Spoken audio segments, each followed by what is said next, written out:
দায়িত্ব ইসলামিক মূল্যবোধ থাকতে হবে, নৈতিকতা থাকতে হবে, সততা থাকতে হবে, আল্লাহর প্রতি বিশ্বাস থাকতে হবে, নবীর প্রতি বিশ্বাস থাকতে হবে এবং পরকালমুখী হতে হবে। আমাদেরকে প্রথমে আল্লাহর উপরে বিশ্বাস স্থাপন করতে হবে। কেননা আল্লাহ সুবহানাহু ওয়া তাআলা কুরআনুল কারীমের মধ্যে বলেছেন, নাহনু নাকুসু আলাইকা নাবাআহুম বিল হক ইন্নাহুম ফিতয়াতুন আমানু বিরাব্বিহিম ওয়াজিদনাহুম হুদা। তারা ছিল কয়েকজন যুবক, তারা তাদের প্রতিপালক, তারা তাদের রবের প্রতি বিশ্বাস স্থাপন করেছিল, তাদের রব তাদেরকে সৎ পথে চলার শক্তি দান করেছিলেন। হে যুবক, আজ তোমাকে আমি এটাই বলতে চাই, আজকে যদি তুমি আল্লাহকে বিশ্বাস করতে পারো, ইসলামিক নীতিকে মানতে পারো, আজকের যুবককেও আল্লাহ সুবহানাহু ওয়া তাআলা সৎ পথে চলার শক্তি দান করবে। সকলে বলুন ইনশাআল্লাহ। হে যুবক, তোমার দায়িত্ব তুমি বুঝে নাও। তোমার দ্বিতীয় নাম্বার দায়িত্ব হলো তোমাকে আল্লাহর ইবাদত করতে হবে সঠিক সময়ে, সঠিক নিয়মে। কেননা আল্লাহ রাসূল সাল্লাল্লাহু আলাইহি সাল্লাম বলেছেন, কাল কিয়ামতের মাঠে মানুষ যখন অসহায়, মানুষ যখন নিরুপায়, সেই দিন আল্লাহ সুবহানাহু ওয়া তাআলা তার আরশের ছায়ার নিচে 7 শ্রেণীর মানুষকে জায়গা দেবে। ভাই, সেই 7 শ্রেণীর মানুষের মধ্যে এক শ্রেণীর মানুষ হবে ওয়াশাবুন নাসা ফি ইবাদাতিল্লাহ। ওই যুবক, যেই যুবক তার যৌবনকালটা আল্লাহর ইবাদতে কাজে লাগালো। ওই যুবক, আমি তোমায় বলছি, তুমি যদি তোমার যৌবনকালটা আল্লাহর মসজিদে নামাজ পড়ে কাটিয়ে থাকো, আল্লাহর মসজিদে ইবাদত করে কাটিয়ে থাকো, সেই দিন ওই কিয়ামতের মাঠে ওই আরশের নিচে তুমি জায়গা পেয়ে যাবে। তাই তোমার দায়িত্ব, তোমার কর্তব্য আল্লাহর ইবাদত করা। যুবকের তৃতীয়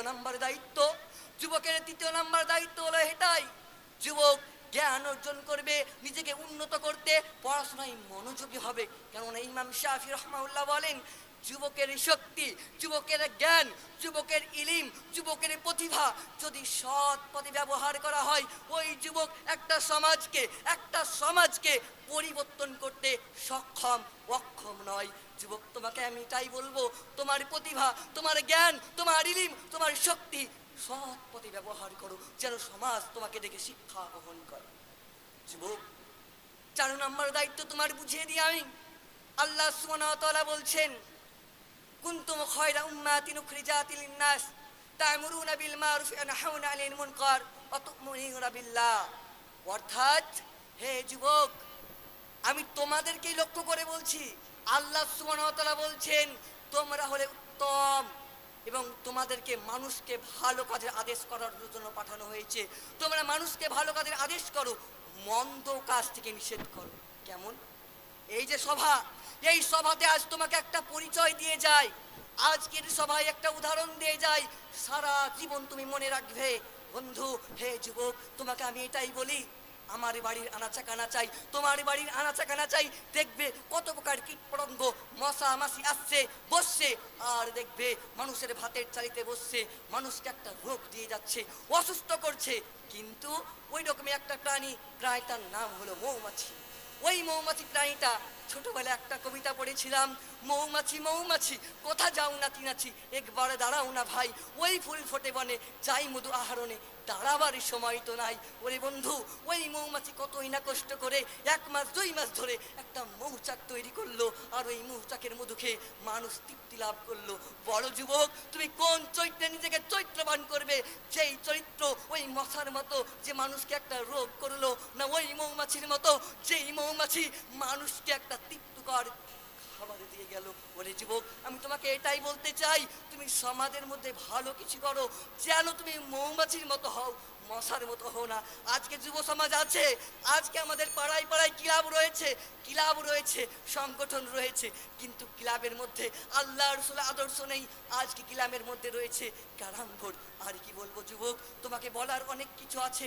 আল্লাহর কাছে আমি দোয়া করি, ওগো আল্লাহ, ওগো মানুষ, তুমি দেখে নাও পৃথিবীর দিকে, পৃথিবীতে একবার তাকাও, দেখো কত প্রকার নোংরা কাজ।